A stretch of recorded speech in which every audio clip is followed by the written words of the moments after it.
Friday Morning Live, FML. My name is Emma BF.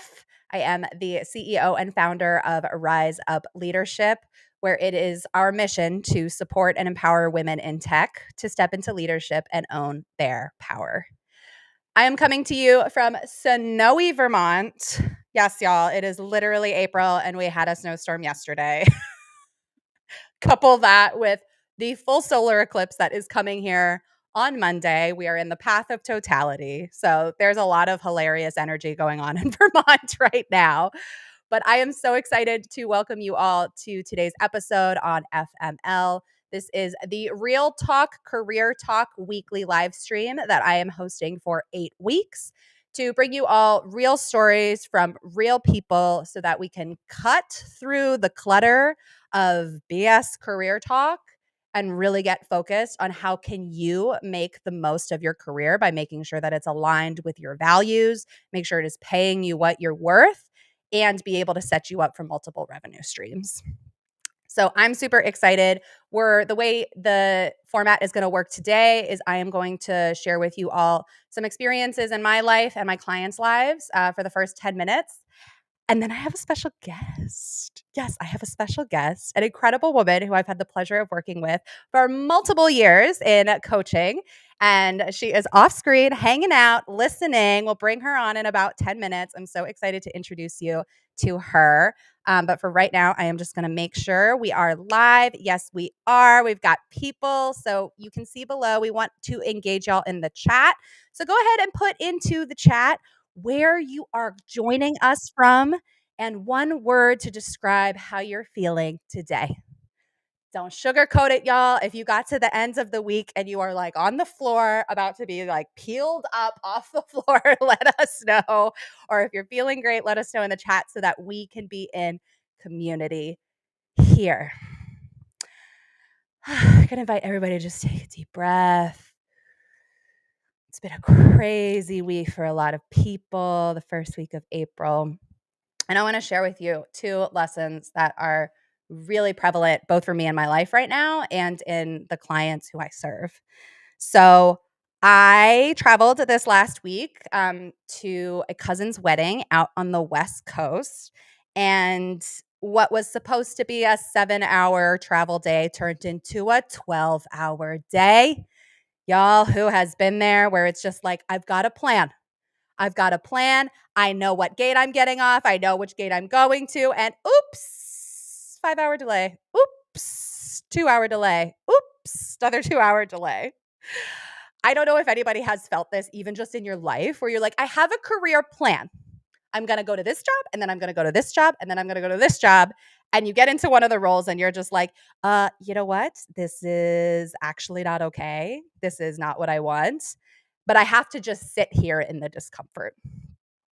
And that was my travel experience. I really had to be comfortable in the discomfort. And this is a behind the scenes leadership skill that I don't think enough people are talking about right now, which is when things don't go according to the plan, when timelines shift, how can I be okay in the discomfort? How can I not spiral? How can I not freak out and trust that I'm meant to be where I am? And this can be a very hard thing. This could be something that you hear me say and you go, you know what, Emma, that's actually a bunch of BS. I don't function that way. It has to go according to the plan. But really, our ability to hold discomfort and to be okay in that energy often leads us to the next right step. And when I was on leg 3, hour 11, about to finally get on a plane to go from the East Coast to the West Coast, I'm sitting there on the plane and I'm going, okay, you're just going to have to get through these 6 hours and just pretend that you've had the easiest day ever. I open my eyes and I look up and my grandma is walking onto the plane. Little did I know that my grandma had also been delayed coming from Florida, going out to California. And when I saw her, it was like an instant, I literally got full body chills in my body. I felt this like relaxed nature in my energy where I went, oh, I'm okay, right? Like maybe this is my consolation prize. Because once I saw her, I remembered the truth for me, which is that I am okay. I am supported. It is okay if things do not go according to the plan. And that's something that I've been sharing with a few of my clients this week. And I have felt their relief and being like, yes, my gosh, thank you for saying that, because I'm a person and my clients are these people, right? We love a plan. We're so good at making the plan. And then when the plan gets derailed, it's either like, oh, I'm just going to throw the whole plan out the window, bye plan, never talk to you again. Instead of practicing holding the sensation of what it feels like to be in discomfort, so that you don't feel like you have to fight or flight or freeze. Or the newest one I've learned is fawn. But it's that type of somatic body energy work that I do a lot with my clients, and I practice those tools right in the moment. And it led me to like actually feeling relief that my grandma was on the plane, which was wonderful. So that's the first thing I wanted to share. So if you're out there and you're like, my plan is not going according to the plan, I actually just want to quit work and never have to work again, and I just want to like go live on a farm and live my best life. My question to you is, are we running away? Are we running away from the discomfort, or do we have the tools to be able to be with that sensation so that we can get really clear on what we want? Checking in with the chat, we've got Rachel from San Diego. Welcome, welcome. Excited for some new ideas. We've got 2 users here from New York City, 1 in North Carolina, feeling gross allergies. Yes, that's actually happening. Someone said alpaca farm. So good. Yes, feeling like we're running. So now we get to another piece of my journey over the last week, and this is FML. So we get to like have those like, FML moments. What is happening? And for me, it happened on the dance floor. So picture this. I'm at my cousin's wedding. It's in a beautiful barn, artsy vibe, and it's all adults. It's adult only wedding, except for my 7.5-year-old cousin, who, God bless, was allowed into the wedding. Now, I used to work with kids. I used to help run a drama camp outside of Washington, D.C. Kids are my bread and butter. And when I got to play with this 7.5-year-old at the wedding, it was like I became a 7-year-old again. I don't know. Raise your hand if when you hang out with kids, you're just like, oh, play. Oh, right. I forgot that like that's a thing that I'm allowed to do as an adult, even though I'm not at recess or I'm not in school or I'm not playing with my friends. It's a component that we often exclude from our career plan. How often do you ask the question, am I going to have fun today? You could be incredibly effective. You could be a high-powered leader, creating massive change through your role, through your business, through your partnership. And if we don't infuse play into what we're doing, this is often when I see confidence go down. So bring you back to the dance floor. I am dancing with the 7.5-year-old. I am so tuned in. I'm a new mom, so I'm also like connecting with humans on a totally different level. And so I'm dancing with this kid. And like we're literally like swinging each other around on the little stage. And I was so focused on our dancing that I completely tuned out everybody else that was at the wedding. And when the song ended and I gave him a hug and we went back to go off the stage, I looked up and saw that like a lot of people were looking at us. A lot of people were staring directly at me.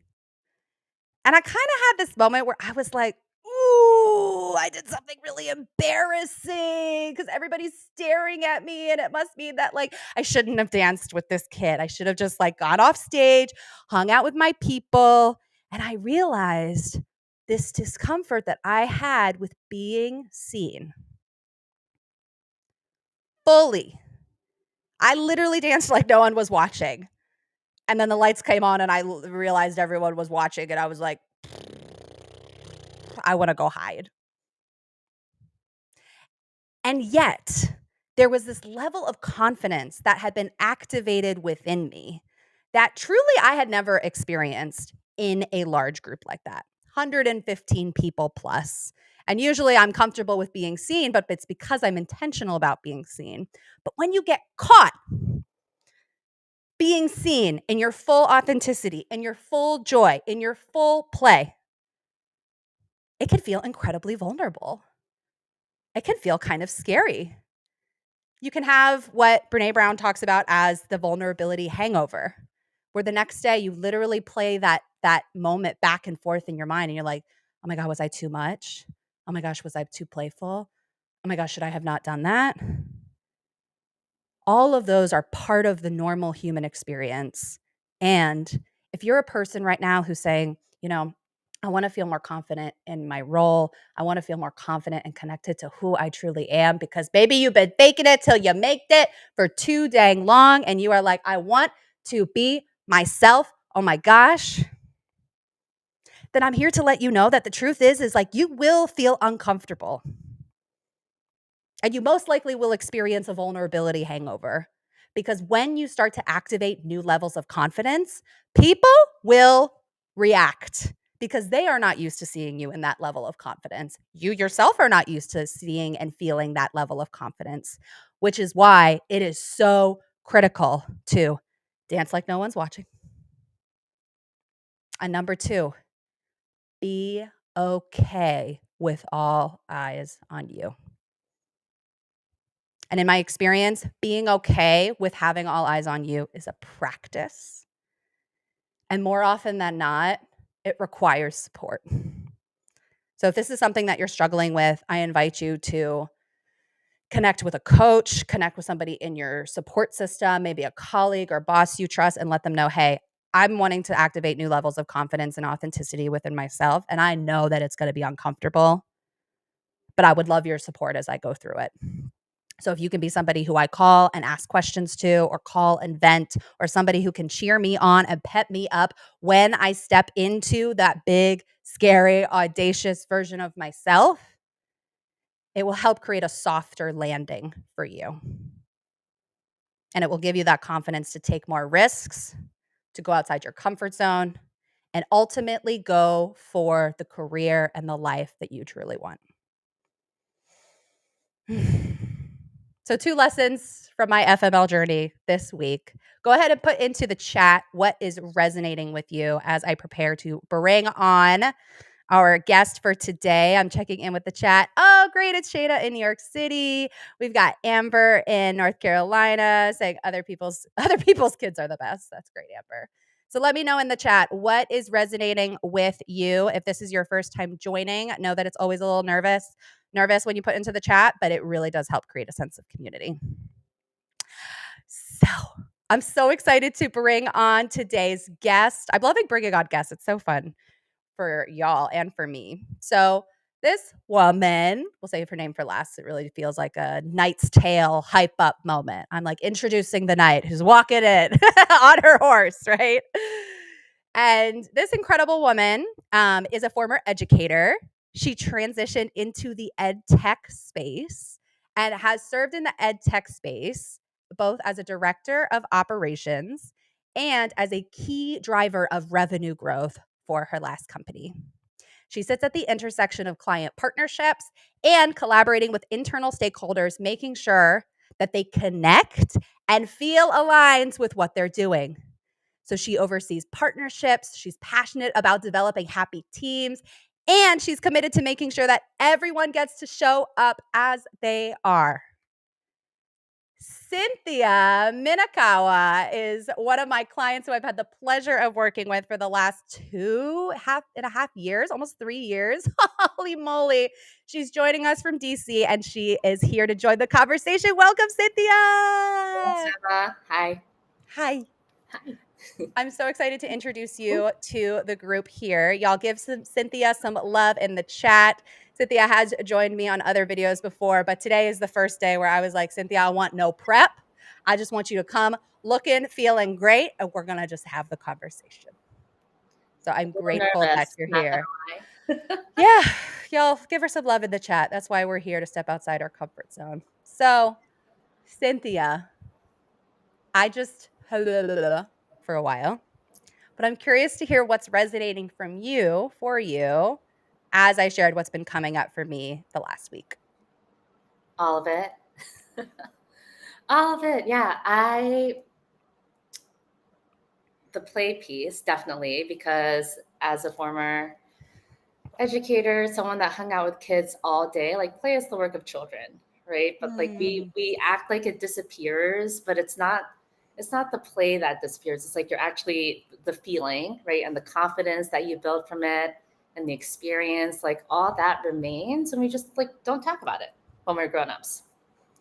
Yeah. Um, so I love that. Like play is work, right? And it shows Mm. up. And so what does that look like for you? I think is always something that I'm thinking about. The other thing that I've been thinking about recently is like, it doesn't have to be big. I think we always hype ourselves up to do like the big thing, the scary thing, the thing. And it's like, I think the secret is that it's always happening every Hmm. day. Like you do one tiny thing that's hard, but if you don't recognize it and you don't acknowledge it, you don't get to put it in your toolbox. Hmm. Right? So like do something that's hard. Doesn't have to be huge, but if you do that tiny thing, like it's yours now. And then you get to Yeah. build on it and get to build on it. And then suddenly that like large conversation that you were scared about or that big meeting that you've been like unsure about, it's like not as scary. I mean, it's still always going to be a little scary, but it's better, right? Yeah. Oh my gosh. Have you ever? I think I started reading this book after we worked together, but have you heard a book called Skip the Line by James Altucher? No, tell me.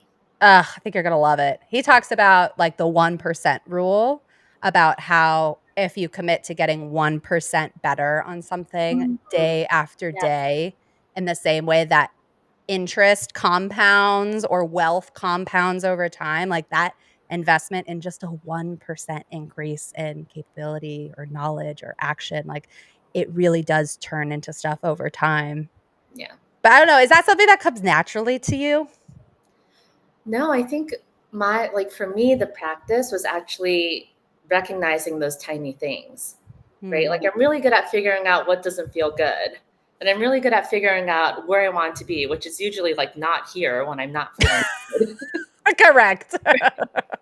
But I think the secret is like it's just a part of the flow, the discomfort. And like the practice is not giving it so much time and Mm, energy. And it's like, hi old friend, all right, like cool, you can sit here.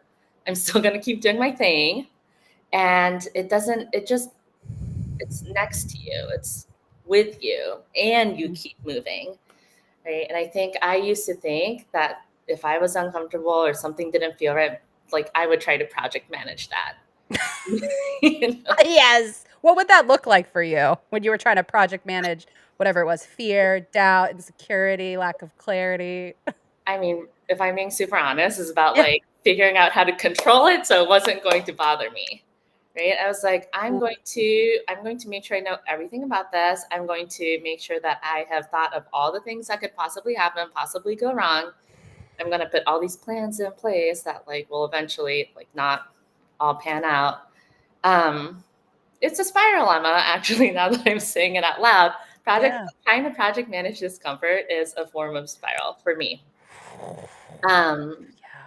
yeah, and I think it gives it so much power when you put so Mm, much time and energy into it. And so acknowledging it, but then finding a way to pivot, and then just like finding that small thing, right? I think that's what works for me. Where it's like I had a big feeling and I wanted a big solution.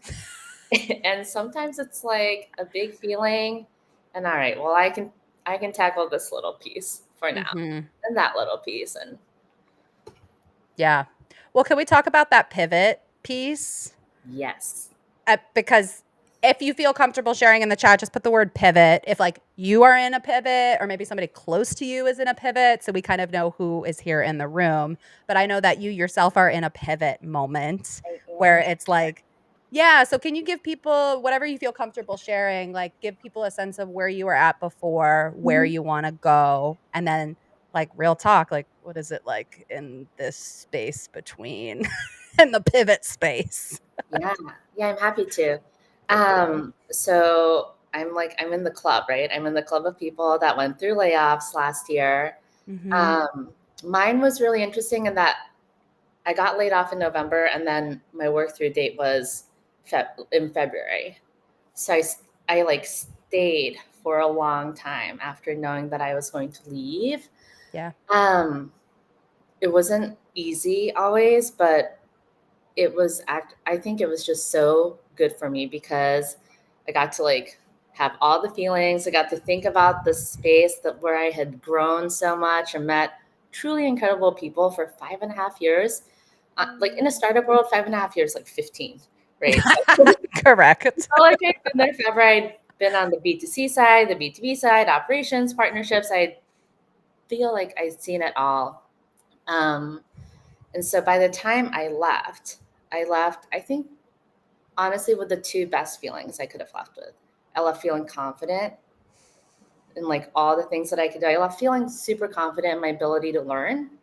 Mm. I pivoted a lot during my time there. So I was constantly learning new things, trying to do things that I didn't know how to do, or that I thought I didn't know how to do. So confidence in my ability to do things and learn. Then honestly, I just left feeling so grateful. Right. So I'm a remote worker. I would see people on Zoom and I would just think about all the challenges that I overcame with whoever I was talking with, like the laughs, the struggles, the things that I learned. And so I left feeling great, honestly, which was really hard to say because when I told people that I was finally not working, everyone was like very worried, and sad for me. And and that was like also very touching that people were holding space for me. And I think I was kind of showing up with a different energy. And Which was. which I was really excited and ready to take a break, but just feeling very at peace also that this was the right Mm. place for me to be. Sure, the unknown is scary. Like every day I'm kind of like, oh, all right, this is tough out here. And so it's everything has become an and statement for the most part. Like it's tough and Mm. I'm also excited to be here. Um, yeah, and so I there was a moment where I was like, okay, why don't you feel worse? Like, should you be feeling Ooh. worse? Yeah. Like everyone is not smiling as widely as you are right now, Correct. and is not as excited about your state of unemployment. So Correct. Like, it's called fun employment yeah, yes, for a reason. That's not always true, but you know what I mean. yeah. I had to take like 2 weeks to figure that out. Yeah. Um, and yeah, I'm so glad I gave myself the time. Honestly, I didn't really know how to do it. Like I was like, I'm not going to immediately dive into a job search. I Mm. just sat around and I was like, so how does this work? Like, how do you take Yeah. so that in itself was a practice. Absolutely. Well, there are a couple of things that you said that I think are gonna be helpful to everybody who's watching. Um, the first one is what you said, confidence in my ability to learn. And I think that's such an underestimated skill, especially for those of us who work in tech or tech adjacent spaces. Like, y'all, you're not in tech if you're not down to learn. And it's such an underestimated skill because the truth is like everything in our lives is a skill. You're feeling like you're not confident? Okay, what piece of confidence is missing for you? Is it that you feel like you don't have the knowledge? Is it that you feel like you don't have community? Is it feel like you don't have the self-belief in yourself? And all of those can get broken down into what are called micro skills. So, okay, maybe I don't have clarity on what I want to do next, but I certainly have clarity on what I don't want anymore. Those are things that once you can name them, you can break it down into skills and shift into that learning mindset, which is so much easier said than done. I mean, because Cynthia, it's like when you get word of layoffs, because your company was doing a lot of layoffs just for the past 2 years, right? Like it feels like you literally got hit with the biggest wave and you are underwater and you don't know what is up and you don't know what is down. And sometimes it takes time for you to like have your body washed up on shore and you take a breath and be like, what just happened? Okay, I'm okay. I'm okay.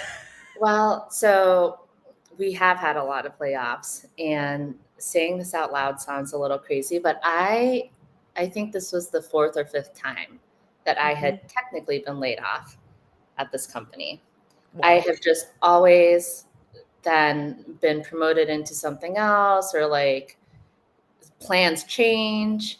And so I had a lot of practice. I had a lot of practice knowing what it feels like to go through this really big change at an Yeah. organization. And that practice served me well, because the last time it happened, it felt completely different in my body. I felt ready. Um, and that, I don't know if I would have had that confidence had I not had the practice of, this sounds kind of silly saying it out loud, but the practice of like feeling what it feels like to get laid off, right? Yes. It's like that sensation we're talking about. I mean, can you take a few minutes because y'all, we will end this live stream in just a few minutes. But talk about your journey in your connection with your body to learning like what's a yes and what's a no for you.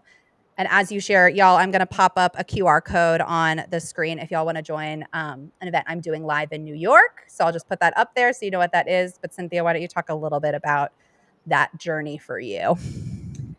Yeah, that has been the hardest, probably. Um, I remember, I think it was like 2.5 years ago that you were talking about like the feeling that you get when something goes right or when something goes wrong. The wrong bit I got very quickly. The right bit though, I was kind of like, I did my best. I did check in, and I was like, I don't think there's a feeling there. I think it's not a thing. Thank you, Emma. Not working. And I think for me, I told Emma I had an epiphany at Trader Joe's, because I was feeling like everything was not going great. I like had one of those like things for weeks where I was like, is it an allergy? Is it a cold? All my plans had not worked out. And I was like, you know what? I'm just going to do one small thing, get it done, Mm, get myself mm. organized, or so that I can get to a spot where I feel comfortable. And for me, that day, that was like grocery shopping. Sounds, like Correct. a small thing, but it was a thing that I had to do. And it was like the little thing that I needed to do that made me feel like I could do the next thing that day. And the minute I checked out, I was like, oh, that's the feeling. Where you're like, you got this. That was okay. What was the feeling? Where'd you feel it? Um, Honestly, everywhere, but it was just like a confidence and a calm, Mm. right? Where it was like, okay, you can do whatever's next. And I think I may have been looking in the wrong places. Like I think I was trying to figure out. I think I was waiting for my big aha moment to happen in like a client presentation, or I don't know, something massive. No, everyone that lives in Trader Joe's sometimes, like, I don't, it just happens on, at every level in your day to day. But once I could recognize that, I was like, oh, it's everywhere. Mm. Like those moments to feel that happen multiple times throughout the day. But it's a Mm. muscle. It's a muscle. So if you are not consciously giving yourself credit for doing even the tiniest things, don't always recognize it when it happens, is my experience with it. Cynthia, that's brilliant. I mean, there's incredible work done by an author and activist named Adrienne Marie Brown, and she wrote a book called Emergent Strategy. And she talks about linking and integrating nature's lessons from nature into social justice Mhm. facilitation. And she talks about this concept of small is all. Mhm. Every small interaction, word, thought, belief, action is reflective of all, of everything in your life, how you're showing up, how you're connected with people. And it kind of feels like that's the through line for today's FML, right? It's like you have a moment where you're like, literally, F my life. Like I want to get out of this job, or I'm like ready to make more money, but I don't know how to do it. And when you feel like you're in that space of I don't know what is next, it's like counterintuitive to ask, okay, what's the smallest thing I can do for myself right now? Yes. Yeah, I think that's true, but I think that's true. And when you don't know what it looks like on the other side, like when you don't actually know what's coming next, I think that's when your senses really are most powerful, right? Because you don't know what it's going to look like, but you can trust yourself that you'll know what it feels like, or there'll be like a little spark that goes off, and so you follow that. That becomes the guiding light, I think. Yes. And to trust that it's enough. To Yeah. trust that your feeling within yourself is enough to take the next step.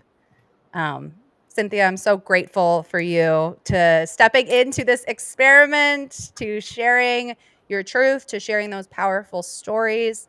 Y'all pop into the chat any big key takeaways or small takeaways, things that are resonating with you. And Cynthia, I'll open the floor if there's anything else you want to share with our audience before we wrap up. Yeah, what you said just now reminded me of something, and it's that like we are all experts in ourselves, right? No one else is an expert in you. So you are the expert in you, and you are also your best advocate. Mm. Right. And so like, and going back to working with kids, like when you're a kid, your parents, like the adults in your life, are hopefully there to advocate for you. Then at some point that transitions, right? And then you start practicing advocating for yourself. But I don't think we ever really learn how to do that. And so Mm. part of like knowing what feels right is you advocating for yourself. Absolutely. So good. I love it. Thank you, Cynthia, so much for joining. Y'all, Sure. if you enjoyed this conversation, if you want to be in community with folks like me and Cynthia, I am hosting a live event in New York City at the end of April. Got to get to see Miss Cynthia IRL. If you want to join us IRL, go ahead and scan the QR code and make sure you follow me on LinkedIn so that you can get notifications on when our next FML episode will be live, which again will be next Friday at 10:30 a.m. And go ahead and register for that so that it is saved in your calendar. Cynthia Lev, thank you so much for joining. Give the folks a wave, and we will see you all next week.